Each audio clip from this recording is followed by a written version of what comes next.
अस्सलाम वालेकुम। आज हम विल्सन थ्योरम स्टडी करेंगे। इसकी स्टेटमेंट देखने से पहले हम कुछ एग्जांपल्स देखते हैं कि अगर आपके पास कोई प्राइम नंबर है से 2, तो अगर हम उस प्राइम नंबर में से 1 माइनस करें और उसका फैक्टोरियल लें तो वो -1 मॉड दैट प्राइम नंबर होगा, यानी 2। इसको आप वेरीफाई भी कर सकते हैं। कैसे? 2 - 1 फैक्टोरियल किसके इक्वल है? 1 फैक्टोरियल के, और 1 फैक्टोरियल 1 ही के इक्वल होता है। और अगर मैं 1 को मॉड 2 में देखूं तो वो किसके इक्वल होता है? -1 के, क्योंकि 1 में से अगर मैं 2 को निकालूं तो वो -1 आ जाता है। ऐसे ही होता है ना कि अगर हम मॉड वाली वैल्यू को किसी ये कांग्रेस के अंदर सब्ट्रैक्ट या ऐड करें तो हमारी कांग्रेस पे कोई फ़र्क नहीं पड़ता। तो अगर मैं इस कांग्रेस में 1 में से 2 को माइनस करती हूँ तो हमारी कांग्रेस पे कोई फ़र्क नहीं पड़ेगा। इसी तरह कोई और प्राइम नंबर लेते हैं हम, से 5। तो 5 में से अगर मैं निकालती हूँ 1 को, उसका लेते हैं हम फैक्टोरियल, और उसको हमने देखना है अंडर मॉड 5। जो प्राइम नंबर है उसी के मॉड में देखना है। तो ये भी -1 के ही कॉन्ग्रेंट आएगा। कैसे? आप वेरीफाई करें। 5 - 1 4 फैक्टोरियल, और 4 फैक्टोरियल किसके इक्वल होता है? 24।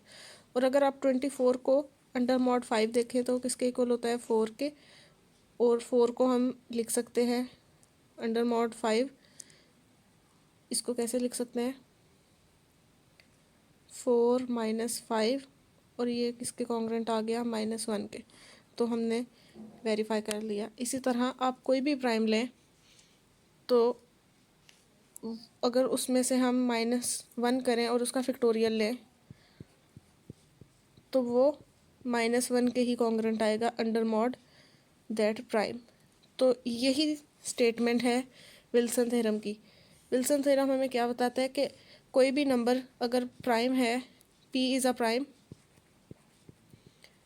If and only if it satisfies this congruence. अगर तो ये कांग्रेस सेटिस्फाई करता है तो हमारा p प्राइम होगा। अगर p प्राइम है तो वो ये कांग्रेस सेटिस्फाई करता है। तो अब इसकी स्टेटमेंट देख लेते हैं proper. An integer, Wilson theorem है, an integer p is a prime if and only if p -1 factorial is congruent to -1 mod p, कि अगर वो इस कंडीशन को सेटिस्फाई करता हो। ठीक है, इसका प्रूफ देखते हैं। Suppose p is a prime. हमने अब इसका एक पार्ट, एक साइड प्रूव करनी है कि अगर p प्राइम है तो अब हम शो कर देंगे कि वो इस रिलेशन को सेटिस्फाई करता है। तो हमने सपोज कर लिया p इज़ अ प्राइम। अब इसको सपोज किया। अब नेक्स्ट हमने क्या सपोजिशन ली? Let a be an integer such that a is in between 1 and p -1, यानी हमने a एक ऐसा इंटीजर ले लिया जो p से छोटा है। पॉजिटिव इंटीजर लिया p, क्योंकि प्राइम्स भी, इसको याद करने का यही है कि प्राइम्स भी पॉजिटिव होते हैं। तो ये इंटीजर भी हमने पॉजिटिव ले लिया। और कैसा इंटीजर है? जो p से छोटा है। ठीक, अब next, then a and p are relatively prime. किसी भी प्राइम से छोटे जितने भी इंटीजर्स होते हैं वो सारे उस प्राइम के साथ रिलेटिवली प्राइम होते हैं। जैसे अगर आप प्राइम ले लेते हैं 5 से छोटे इंटीजर्स 1 2 3 4। बाई इंटीजर्स मेरा मतलब पॉजिटिव इंटीजर्स है। अच्छा, ये है हमारे 4 पॉजिटिव इंटीजर्स जो 5 से छोटे हैं। तो आप देख सकते हैं कि 1 भी 5 के साथ रिलेटिवली प्राइम, 2 भी 5 के साथ रिलेटिवली प्राइम, 3 भी, और 4 भी। तो यहाँ से हमने लिख लिया कि a और p रिलेटिवली प्राइम है। Hence the congruence ax congruent to 1 mod p has a unique solution under mod p। तो इस कॉन्ग्रेंस का यूनिक सोल्यूशन है। कैसे? हमने ये रिजल्ट भी देखा था कि linear congruence ax congruent to 1 mod m has a unique solution if a and m are relatively prime. ऐसे था क्योंकि सोल्यूशन कितने होते हैं? जो a और m का GCD होता है। अगर GCD D है तो D सोल्यूशंस होंगे। अब GCD 1 है तो 1 ही सोल्यूशन होगा। तो 1 है तो वो यूनिक सोल्यूशन है।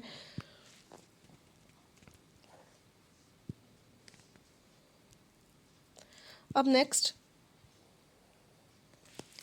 Late B solution of 1। अब हमने सपोज कर लिया, अब इस कॉन्ग्रेंस का कोई सोल्यूशन है यूनिक, तो उसको हमने नाम दे दिया बी का। तो अब अगर वो बी इस कॉन्ग्रेंस का सोल्यूशन है तो इसका मतलब बी इस कॉन्ग्रेंस को सेटिस्फाई करता है, तो इसका मतलब एक्स की जगह हम बी डालेंगे तो हमारा कॉन्ग्रेंस होल्ड करेगी ये वाली। आपने ये बात भी माइंड में रखनी है कि जो बी इसका सोल्यूशन है कॉन्ग्रेंस का वो भी पी से छोटा है, यानी बी भी 1 और p-1 के दरमियान लाई कर है। ठीक है। अब next, if b is congruent to a mod p। अब हम b ले लेते हैं। b क्या है, हम कहते हैं b a ही के इक्वल है, यानी a b is congruent to 1 है mod p। तो अगर b a के इक्वल हो जाएगा तो यहाँ जब हम b की वैल्यू डालेंगे तो ये बन जाएगी a टाइम्स a, यानी a स्क्वायर। तो a square is congruent to 1 mod p। यहाँ से हमें मिल जाएगा ये एक्सप्रेशन। अब हमने क्या करना है, हमने वो सभी वैल्यूज़ रिजेक्ट कर देनी है जो इस रिलेशन को सेटिस्फाई करती हैं, यानी वो p से छोटे वो नंबर्स, p से छोटे वो नंबर्स, कोई नंबर से a जो इस रिलेशन को सेटिस्फाई करता है, हमने उनको रिजेक्ट कर देना है। तो अब वो नंबर्स कौन से हैं हमें नहीं पता, तो हम वो निकाल लेते हैं। ये हमारे पास रिलेशन है, तो यहाँ हमने लगा दी कॉन्ग्रुएंस की डेफिनेशन, क्योंकि a square is congruent to 1 under mod p। तो इसका क्या मतलब है, इसका मतलब है कि p जो है वो इन दोनों के डिफरेंस यानी a स्क्वायर माइनस 1 को डिवाइड करता है। अब a स्क्वायर माइनस 1 किसके इक्वल होता है, a प्लस माइनस b और a प्लस b। तो यहाँ से हमने इसकी वैल्यू a स्क्वायर माइनस 1 की ये लिख दी, सॉरी a माइनस 1 और a प्लस 1। तो यहाँ से हमने जब ये इसको फैक्टर्स की फॉर्म में लिखा तो हमारे पास प्राइम नंबर्स की एक प्रॉपर्टी है कि अगर एक प्राइम दो इंटीजर्स के प्रोडक्ट को डिवाइड करता है तो वो उन दोनों को भी अलग अलग डिवाइड करता है, यानी p a को भी डिवाइड करता है और p b को भी डिवाइड करता है। तो यहाँ हमारे पास क्या था, p a माइनस 1 को टाइम्स a प्लस 1 को डिवाइड कर रहा था, तो यहाँ से हमने लिख लिया p divides a minus 1 and p divides a plus 1। अब नेक्स्ट, यहाँ से अब हमें क्या मिला, इस वाली जगह से इस फॉर्म से हमें मिला कि p जो है a माइनस 1 को डिवाइड करता है। तो फिर से हमने कॉन्ग्रुएंस की डेफिनेशन लगाई, तो हमें मिला कि a जो है वो 1 के कॉन्ग्रुएंट है अंडर मॉड p। इसी तरह इधर से हमें मिला a is congruent to minus 1 mod p। a congruent to minus 1 हम इस तरह भी लिख सकते हैं कि हमने मॉड वाली वैल्यू को इसमें ऐड कर दिया, तो हम ये भी कह सकते हैं कि a is congruent to p minus 1 mod p। तो हमें a की वो वैल्यूज़ मिल गई ये वाली जो इस रिलेशन को सेटिस्फाई करती हैं, तो हमने इन दोनों वैल्यूज़ को कर दिया रिजेक्ट। तो a क्या था 1, अगर हम इस तरह से लिखें 1 2 up to so on p minus 2 p minus 1। ये था ना p से छोटे नंबर्स थे, तो अब हमने p माइनस 1 भी कैंसिल कर दिया और 1 भी कैंसिल कर दिया। तो अब हम जो भी नंबर लेंगे वो 2 up to so on p minus 2 में से लेंगे। ठीक है, तो यही हमने लिखा। Thus for integers b in this set there is an integer c in this set. अब सेट देखें हमारा 2 से p माइनस 2 तक जा रहा है, such that B C is congruent to 1 mod p। पहले क्या था, ए बी कॉन्ग्रुएंट था 1 के अंडर मॉड p, तब हमारा सेट क्या था 1 से p माइनस 1 तक का। p माइनस 1 और 1 हमने रिजेक्ट कर दिया, तो हमारे पास पीछे रह गया था 2 से p माइनस 2। तो तब हमने लिखा था A B is congruent to 1। अब हमने इस सेट में से लेना है, तो हमने कह दिया कि सिंबल्स ही चेंज किए, नोटेशन ही। अब ए बी की जगह हमने कोई बी सी ले ली है। ठीक है, such that B C is congruent to 1 mod p।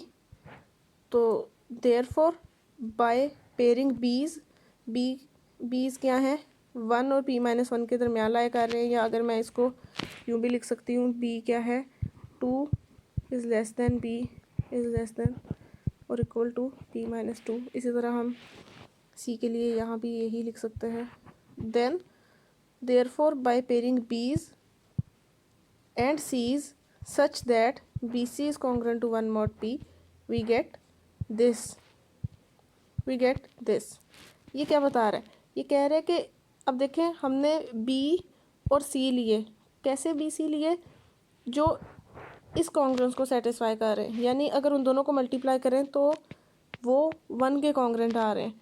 तो हम क्या करते हैं, हमारे पास ये जो नंबर है ना 2 से अप टू सोन p माइनस 2 तक, हम इनका इसमें वो इंटीजर्स फाइंड कर लेते हैं जो एक दूसरे से मल्टीप्लाई होते हैं तो आंसर 1 देते हैं। जैसे अब एग्जांपल की हेल्प से देखते हैं इसको। अगर आप लें से p इक्वल टू 5 प्राइम लेना है, तो 5 से छोटे हमारे पास कौन कौन से इंटीजर हैं? 1 2 3 4। ऐसा करते हैं p 7 ले लेते हैं, 5 6। अब हमने 1 को भी रिजेक्ट किया, 6 को भी रिजेक्ट किया, तो हमारे पास ये 4 नंबर बच गए। अब हमने बनाने हैं इनके पेयर। क्या बनाने हैं?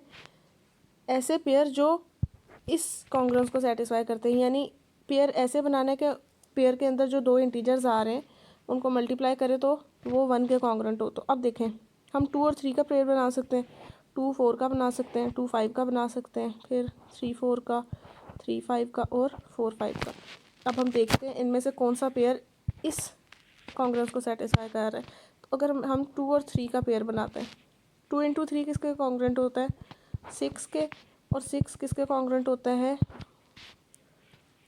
1 के। अंडर मॉड 7, ठीक है। सॉरी 6 इज कॉन्ग्रेंट टू 6 ही होता है, या अगर हम इसमें से 7 को माइनस भी कर दें तो ये -1 मॉड 7 आ जाता है। लेकिन ये इस वाली कॉन्ग्रेंस को सेटिस्फाई नहीं कर रहा है, इसका मतलब हम 2 3 का पेयर नहीं बना सकते। ऐसा करते हैं 2 और 4 का पेयर बनाकर देखते हैं। 2 इंटू 4 कॉन्ग्रेंट टू 8, और अगर 8 को हम मॉड 7 में देखें तो वो 1 देता है। यानी जब हमने 2 और 4 का पेयर बनाया तो उसने इस कॉन्ग्रेंस को सेटिस्फाई किया, तो हम इन दोनों का पेयर बना सकते हैं। अब 2 और 4 का पेयर बन चुका है, इनको भी निकाल दिया। अब पीछे रह गए 3 और 5। 3 और 5 का देखते हैं पेयर बनता है, वो बनना चाहिए। तो 3 इंटू 5 किसके इक्वल होता है? 15 के। और अगर 15 को हम मॉड 7 में देखें तो 15 भी 1 के कॉन्ग्रेंट आता है अंडर मॉड 7। यानी 3 और 5 का भी ऐसा पेयर बन गया जिसने इस कॉन्ग्रेंस को सेटिस्फाई किया। तो यानी इस केस में हमारा b है 2 और c है 4। इस केस में b है हमारा 3 और c है हमारा 5। तो हमारे पास पेयर क्या क्या बन गया? 2 4 कॉन्ग्रेंट टू 1 मॉड 7 और 3 5 कॉन्ग्रेंट टू 1 मॉड 7। ऐसा करते हैं हम इन दोनों कॉन्ग्रेंसेस को मल्टीप्लाई कर देते हैं, तो क्या बन जाएगा? 2 4 3 5 इस कॉन्ग्रेंट टू, अब राइट साइड वाली मल्टीप्लाई हुई तो 1 ही आ गया मॉड 7। इसको रीअरेंज करके लिख लिया, तो कैसे लिखा हमने? 2 3 4 5 इस कॉन्ग्रेंट टू 1 अंडर मॉड 7। तो इस एग्जांपल से हमने देखा कि कैसे हम इस स्टेप पे आए कि हमने पेयर्स बनाए बी और सी के, सच दैट कि वो दोनों इस कॉन्ग्रेंस को सेटिस्फाई करते थे। फिर हमने उनको रीअरेंज करके लिख लिया, तो हमारे पास ये रिलेशन आ गया। अब हमें क्या चाहिए? हमें चाहिए p-1 का factorial congruent to -1 mod p। हमारे पास अभी क्या आया है? p-2 तक, 2 into 3 up to Son p-2 तक प्रोडक्ट आ रहा है। तो हमने इससे बनाना है p-1। तो हम क्या करते हैं? 2 के साथ लगा दिया 1 और यहाँ मल्टीप्लाई कर दिया p-1, ताकि हमारे पास p-1 का फैक्टोरियल बन जाए। तो हमारे पास ये नेक्स्ट स्टेप में आया 1 2 3 1 2 3 up to Son p-2 p-1, और राइट साइड पे भी जब p-1 मल्टीप्लाई किया तो ये बन गया 1 इंटू p-1। यहाँ से हमें मिल गया p-1 का फैक्टोरियल, और यहाँ जब 1 से मल्टीप्लाई हुआ p-1 तो एज इट इज़ आ गया। अब p-1 को हम -1 भी लिख सकते हैं क्योंकि मॉड हम p में ले रहे हैं, तो p अंडर मॉड p जो होता है 0 के कॉन्ग्रुएंट होता है। कोई भी इंटीजर अपने ही मॉड में 0 होता है। और यहाँ से हमें हमारा रिक्वायर्ड रिज़ल्ट मिल गया। अब हम देखते हैं इस थ्योरम का कन्वर्स। कन्वर्स क्या है कि अगर कोई p इस आइडेंटिटी को सेटिस्फाई करता है, इस कॉन्ग्रुएंस को सेटिस्फाई करता है, तो वो इंटीजर क्या होगा, प्राइम होगा। तो हम इसका प्रूफ कैसे करेंगे, ये इसके पिछले पार्ट से रिलेटिवली इजी है। इसमें हम लेंगे कंट्राडिक्शन। हम कहते हैं कि p जो है वो प्राइम नहीं है। जब ये प्राइम नहीं होगा तो आगे जाके हम मजबूर हो जाएंगे ये कहने पे काफ़ी कुछ स्टेप्स के बाद कि p जिसको हमने प्राइम नहीं लिया था, यानी कंपोजिट नंबर लिया था, वो असल में प्राइम नंबर ही है। तो आइए देखते हैं हम इसको हम कैसे सॉल्व करेंगे। कन्वर्सली सपोज दैट, ये हमने सपोज कर लिया। अब हमने शो करना है कि p प्राइम है, तो हम कंट्रेरी सपोज कर देते हैं कि p जो है वो प्राइम नहीं है। तो अगर p प्राइम नहीं है इसका मतलब p कंपोजिट है, तो इसका मतलब p का कोई ना कोई डिवाइज़र होगा, उसको हमने दे दिया नाम d का। Then clearly d is a factor of p-1 factorial. कैसे? Then clearly d is a factor of p-1 factorial. Factor क्या होता है कि अगर मैं 8 लिख रही हूँ 2 × 4, तो 2 जो है वो 8 का फैक्टर है, ऐसे ही 4 भी इसका फैक्टर है।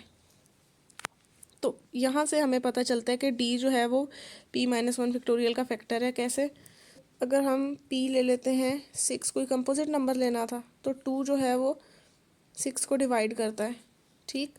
और 6 - 1 फैक्टोरियल किसके इक्वल होता है, 5 फैक्टोरियल के। और 5 फैक्टोरियल किसके इक्वल है, 120 के। और आप देख सकते हैं कि 2 जो है क्लियरली 120 किसके इक्वल होता है, 2 × 60। तो क्लियरली जो 2 है वो 120 का फैक्टर है, ठीक है, क्योंकि 2 जो है वो 120 को डिवाइड करता है। तो यहाँ से हमने लिख लिया then clearly d is a factor of p-1। This shows that d divides p-1 factorial. एज यहाँ से एक हमारे पास रिलेशन आ गया, इसके अलावा एक रिलेशन हमारे पास ये है d का, कि किसी भी नंबर का जो डिवाइज़र होता है वो उससे छोटा ही होता है। अब नेक्स्ट है as p-1 factorial is congruent to -1 mod p। ये हमने सपोज किया हुआ था, तो यहाँ लगा दी हमने कॉन्ग्रुएंस की डेफिनेशन।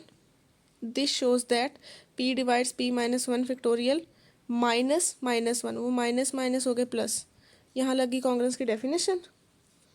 यहाँ से हम डिविजिबिलिटी की ये प्रॉपर्टी यूज़ करेंगे कि अगर एक इंटीजर a b को डिवाइड करता है, b c को डिवाइड करता है, तो a c को डिवाइड करेगा, यानी ट्रांजिटिव प्रॉपर्टी। अब हमारे पास क्या है कि d p को डिवाइड करता है यहाँ से, और दूसरा p p-1 फैक्टोरियल +1 को डिवाइड करता है यहाँ से। तो ये प्रॉपर्टी लगाई तो हमारे पास क्या आ गया, d जो है वो p-1 फैक्टोरियल +1 को भी डिवाइड करता होगा। अब d जो है वो दो इंटीजर्स के सम को डिवाइड कर रहा है, तो एक और हम प्रॉपर्टी यूज़ करते हैं इंटीजर्स की, डिविजिबिलिटी प्रॉपर्टी ही है कि अगर एक इंटीजर a दो इंटीजर्स के सम को डिवाइड करता है सच दैट के a उनमें से किसी एक को डिवाइड करता है, तो लाजमी तौर पर a जो होगा वो दूसरे नंबर को भी डिवाइड करता होगा। तो हमारे पास क्या था कि d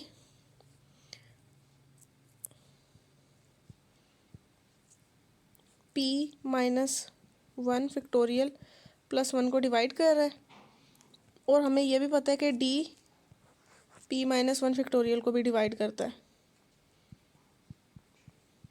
इसका क्या मतलब है, इसका मतलब ये है कि d इस 1 को भी डिवाइड करता होगा। This shows that d divides 1। लेकिन 1 को कौन सा इंटीजर डिवाइड करता है, 1 को डिवाइड सिर्फ एक इंटीजर करता है और वो 1 इटसेल्फ है। This shows that d is equals to 1। तो हमने देखा कि हमने कंट्रारी जो सपोज किया था कि कोई d p का डिवाइज़र है, वो d 1 ही निकल आया, इसका मतलब p एक प्राइम नंबर है। ठीक है, यानी पी का 1 के अलावा और कोई डिवाइज़र नहीं था। इसका क्या मतलब है, ये एक ही बात शो करता है कि पी एक प्राइम नंबर है। अब हम देखते हैं कि हमारे पास कोई भी इंटीजर हो तो वो प्राइम है या नहीं। With the help of Wilson theorem हम कहते हैं हमारे पास है 8।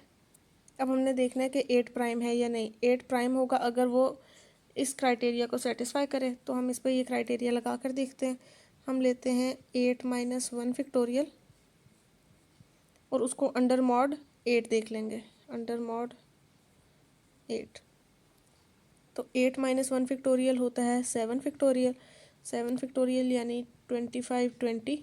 और अगर हम 25 20 को अंडर मॉड 8 देखें तो ये 0 के कॉन्ग्रेंट होता है, यानी 8 माइनस 1 फैक्टोरियल जब हमने लिया तो वो 0 के कॉन्ग्रेंट आ गया अंडर मॉड 8।